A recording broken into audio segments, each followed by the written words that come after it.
হার দিয়ে সুপার 8-এর যাত্রা শুরু বাংলাদেশের।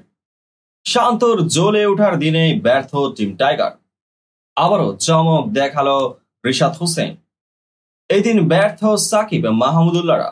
চলুন পুরো ম্যাচটি নিয়ে বিস্তারিত জেনে নেওয়া যাক। গ্রুপ পর্বে 4 ম্যাচের 3টিতেই জয় পেয়েছিল বাংলাদেশ, আর সবকটি জয়ে বড় অবদান ছিল বোলারদের।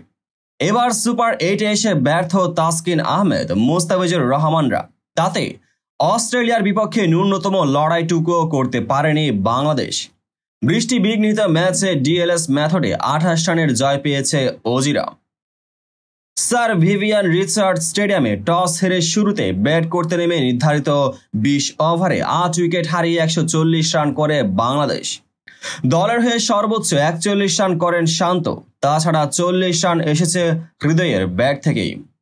জবাবে খেলতে নেমে 11 ওভার 2 বলে 2 উইকেট হারিয়ে 100 রান তুলে অস্ট্রেলিয়া। এরপর বৃষ্টি তার খেলা চালিয়ে যাওয়া সম্ভব হয়নি। অজিদের হয়ে অপরাজিত 53 রান করেছেন ডেভিড ওয়ার্নার। বাংলাদেশের হয়ে 23 রানে 2 উইকেট পেয়েছেন রিশাদ হোসেন। ছোট লক্ষ্য তাড়াই উড়ন্ত শুরু পায় অস্ট্রেলিয়া। ইনিংসের দ্বিতীয় বলে শেখ মেহেদীকে রিভার্স সুইপে বাউন্ডারি হাঁকান ডেভিড ওয়ার্নার। এই অজি বোলারদের তৃতীয় হওয়ার সুযোগ দেননি। আরেক ওপেনার ট্রাভিস হেডও একই পথে হেঁটেছেন। 2 ওপেনারের সাবলীল ব্যাটিংয়ে শুরুর পাওয়ার প্লেতেই কোনো উইকেট না হারিয়ে 59 রান তুলে অস্ট্রেলিয়া। পাওয়ার প্লের পরপরই রিশাদ হোসেনকে বোলিংয়ে আনেন শান্ত। রিশাদের ওভারের দ্বিতীয় বল হওয়ার পর ম্যাচ হানা দেয় বৃষ্টি। অবশ্য সেটার স্থায়িত্ব ছিল 2-3 মিনিট। এরপর মাঠ প্রস্তুতের কাজও চলছিল। তবে মিনিট 10 পরে আরেক দফা বৃষ্টি নামে। সব মিলিয়ে 20 মিনিটের মতো খেলা বন্ধ ছিল।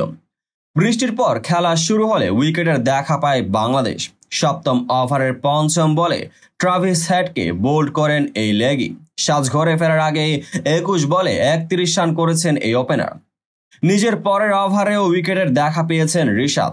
এই লেগিকে সুইপ করতে গিয়ে লেগ বিফোরের ফাঁদে পড়েন 1 রান করা মিচেল মার্শ। এরপর গ্লেন ম্যাক্সওয়েল উইকেটে এসে দ্রুত রান তোলার চেষ্টা করেন। একই কাজ করেছেন ওয়ার্নারও। তাতে 12তম ওভারে দলীয় শতক স্পর্শ করে তারা। তবে এরপরে অ্যান্টিগায় আরও একবার বৃষ্টির হানা। তাতে ম্যাচ আর মাঠে গড়ায়নি। এর আগে শুরুতে ব্যাট করতে নেমেই ইনিংসের প্রথম ওভারে ফিরেছেন তানজিদ হাসান তামিম। তৃতীয় বলটি স্টাম্পের উপর ফুল লেংথে করেছিলেন মিচেল স্টার্ক। সেখানে সময় মতো ব্যাট নামাতে পারেনি তানজিদ তামিম। ব্যাটের নিচের অংশে লেগে বল ঢুকেছে স্টাম্পে। 3 বল খেলেও রানের খাতা খুলতে পারেননি তিনি। টানা 2 ইনিংসে খেলেন ডাক। তানজিদ তামিমের বিদায়ের পর 3-এ নেমে শুরুর ধাক্কা সামাল দিয়েছিলেন নাজমুল হোসেন শান্ত। আজ শুরু থেকেই সাবলীল ছিলেন। তবে আরেক প্রান্তে লিটন ধীরগতির ব্যাটিং করেছেন। তাতে পাওয়ার প্লেতে আর কোনো উইকেট না হারালেও রানের গতি বাড়াতে পারেনি বাংলাদেশ। 6 ওভার শেষে 1 উইকেট হারিয়ে 39 রান তুলে টাইগাররা। পাওয়ার প্লের পর আর বেশিক্ষণ টিকতে পারেনি লিটন। শুরু থেকেই ভুগতে থাকা লিটনকে শেষ পর্যন্ত মুক্তি দিয়েছেন অ্যাডাম জাম্পা। নিজের খেলা প্রথম 9 বলে কোনো রান নিতে পারেনি এই ওপেনার। শেষ পর্যন্ত গিয়ার পরিবর্তন করতে গিয়ে বড় শট খেলার চেষ্টা করেন তিনি। জাম্পাকে স্লগ সুইপ করতে গিয়ে সরাসরি বোল্ড হয়েছেন এই ওপেনার। সাজঘরে ফেরার আগে 25 বলে 16 রান এসেছে তার ব্যাট থেকে। রিশাদ হোসেনকে 4-এ নামিয়ে বড় চমকে দিয়েছে টিম ম্যানেজমেন্ট। তবে বড় সুযোগ পেয়েও তা কাজে লাগাতে পারলেন না এই তরুণ। মূলত রানের গতি বাড়াতে রিশাদকে ফ্রি লাইসেন্স দিয়ে উইকেটে পাঠিয়েছিল টিম ম্যানেজমেন্ট। কিন্তু তিনি টিকতে পারলেন কেবল 4 বল। 2 রান করে ম্যাক্সওয়েলের বলে শর্ট থার্ডে ধরা পড়েছেন তিনি।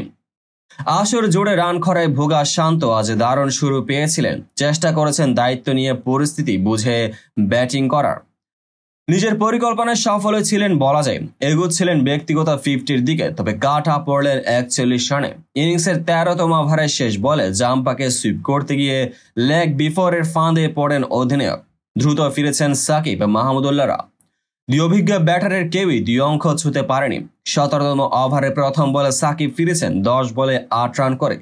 পরের ওভারে পঞ্চম বলে মাহমুদুল্লাহকে ফিরিয়েছেন প্যাট কামিন্স। পরের বলে শেখ মেহেদীকেও ফিরিয়েছেন এই পেসার। আসরে প্রথমবার খেলতে নেমে গোল্ডেন ডাক খেয়েছেন তিনি। 18তম ওভারের শেষ 2 বলে 2 উইকেট নিয়ে হ্যাট্রিকের সম্ভাবনা জাগান কামিন্স। 20তম ওভারে বোলিংয়ে ফিরে প্রথম বলে হৃদয়কে ফিরিয়ে হ্যাট্রিক পূরণ করেন তিনি। দ্বিতীয় অজি বোলার হিসেবে টি-20 বিশ্বকাপে হ্যাট্রিকের কীর্তি গড়েন কামিন্স। শেষ ওভারে সাজঘরে ফেরার আগেই 28 বলে 40 রান করেছেন হৃদয়। তাছাড়া শেষ দিকে নেমে 7 বলে অপরাজিত 13 রান করে দলকে লড়াইয়ের পুঁজি এনে দিতে সাহায্য করেছেন তাসকিন আহমেদ। তো বন্ধুরা, ভিডিওটি যারা সম্পূর্ণ দেখেছেন সবাইকে অসংখ্য ধন্যবাদ। ভিডিও শেষে কমেন্ট সেকশনে আপনার মতামত জানাতে ভুলবেন না, আর চ্যানেলটিকে সাবস্ক্রাইব এবং পেজটিকে ফলো করে পাশে থাকবেন যাতে পরবর্তী ভিডিওর সকল নোটিফিকেশন সরাসরি পেয়ে যান। দেখা হবে পরবর্তী ভিডিওতে।